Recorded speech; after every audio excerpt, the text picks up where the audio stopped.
नमस्कार, मी गौरी सूर्यवंशी। आज आपण गंगा गोदावरी काठी आलेलो आहोत। ज्या गणपती बाप्पाला आपण मनोभावे 10 दिवस आपल्या घरी बसवतो, पूजा अर्चना करतो, ते 10 दिवस त्यानंतर गणपती बाप्पाला विसर्जनाची वेळ येते। मनोभावे आपण त्याला विसर्जन करतो। या विसर्जनानंतर बाप्पाची नंतरची दुरावस्था झालेली तुम्ही बघू शकतात।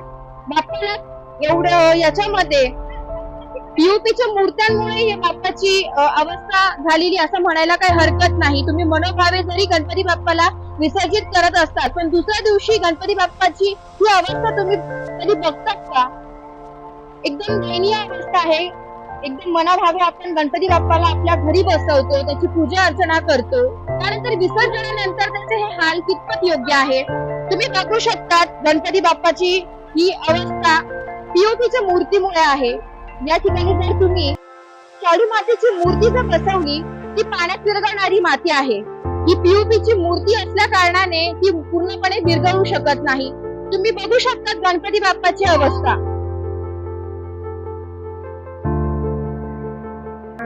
सो आपण गोदावरी काठी बाप्पाचं हे विटंबना जी झालीये त्याच्यावर आपण इथे एक ताई आहे त्यांच्याशी बोलणार आहोत की याच्याबद्दल त्यांना काय वाटतं।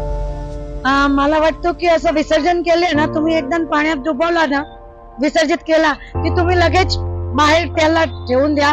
ते पायाखाली यायला नको पाहिजे।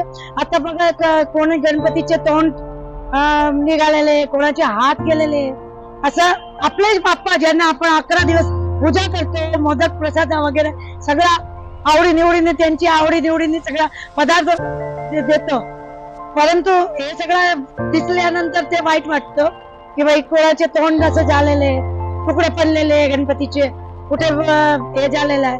त्यापेक्षा तुम्ही लगेच पाण्यात डुबवून, ते पाण्यात डुबवलं म्हणजे तो विसर्जित झालाच। एकदा तुम्ही घराबाहेर आणला ना की तो विसर्जित होऊनच जातो। तुम्ही पाण्यात डुबवल्यानंतर त्यांना कुठेही बाहेर ठेवून द्या। असं तुकडे तकडे नाही व्हायला पाहिजे त्यांचे। ते आपण 11 दिवस त्यांची पूजा केलेली असते, ते देव असं दिसतं ना, ते वाईट वाटतं। जर आपण झाडू मातीचा वापर केला तर ते एक 10-15 मिनिटं त्याचे विरघळून जातो। ते पीओपीची मूर्ती घेऊच नका घेत। गणरायांच्या मूर्तींना आपण मनोभावे पूजतो, त्याची काळजी घेतो त्या 10 दिवस, आणि विसर्जनाच्या दुसऱ्या दिवशी आपल्या बिचाऱ्या लाडक्या बाप्पाचे हाल कसे होते तुम्ही बघू शकता। काही बाप्पांची सोंग तुटलेली आहे, काही बाप्पांचे कान तुटलेले आहे, काही बाप्पांचे हात देखील तुटलेले आहे।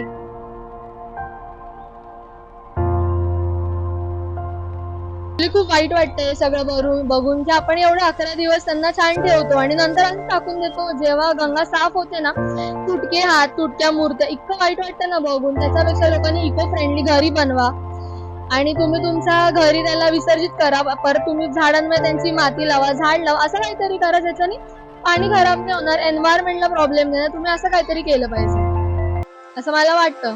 आणि दरवर्षीच वाटतं, म्हणजे माझं लहानपण पूर्ण इथेच गेलेलं आहे, मी इथेच राहते, मी दरवर्षी हेच बघते की गणपतीच्या मूर्त्या लोक खूप हौशीने वाहतात आणि नंतर ती पूर्ण खराब झाली असते। त्याच्याने पाण्याला पण प्रॉब्लेम होतोय आणि बाप्पाची मूर्ती खूप नाही छान वाटत। ते हात तुटले, मान वाकडी झालेली, ते नाही चांगलं वाटत। त्याच्यामुळे तसं आहे।